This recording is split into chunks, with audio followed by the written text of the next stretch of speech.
Зарангез ону. Мо як бор дигар гап мезанем ки масъалаи шиносномагирӣ, шиносномадии дар салоҳияти хадамоти алоқа вуҷуд надорад.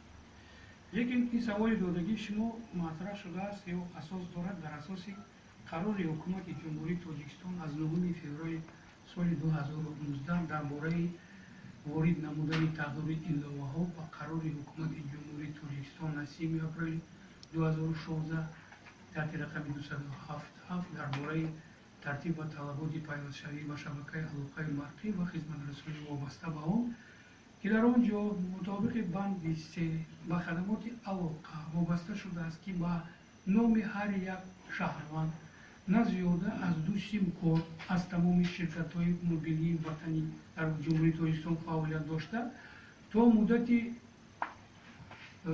6 моҳ аз нав ба қаргирии сим-кодҳое ки дар асоси шиносномаи шаҳрванди ҷумҳурии Тоҷикистон намунаи 2014 вуҷуд дорад, бояд ки чорабинӣ ба амал расонад.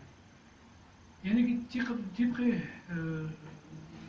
талаботҳо аз 15 феврали соли 2019 ин қарори рақами 64 ба интишори расмӣ дар рӯзномаи ҷумҳурият эълон шуд ва қарор мавриди амал қарор гирифт ва то 15 август бояд ки шиносномаҳои соли 2009 дар асоси шиносномаҳои 2014 тамоми муштариёни ширкатҳои алоқаи мобилӣ бояд ки аз нав ба қайд гирифта шаванд.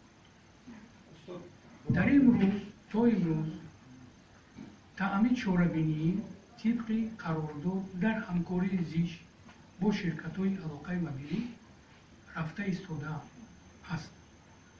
Проблема аз ҷониби хадамот, аз ҷониби ширкатҳои мобилӣ оиди гузарондани сари раҳ аз нав ба қайдгирӣ вуҷуд надорад. гӯш кунед, ҳозир шумо фақат як чиз савол метиҳед. одам мисли он ки одам таваллуд шуд, як рӯз баъди 100 сол умр мегузарад. ҳозир умра бубинем, баъд хай бибинем. лекин ҳами шумо мехоҳед ки ман бигӯм ки ҳа ё не. мардуми мо то 15 бояд ки аз нав ба қайд гиранд. барои чӣ? ҳозир бисёр саволҳо метиҳанд. хай ба ҷавоб медам. Временное отключение будет или нет, прошу прощения, вот тех,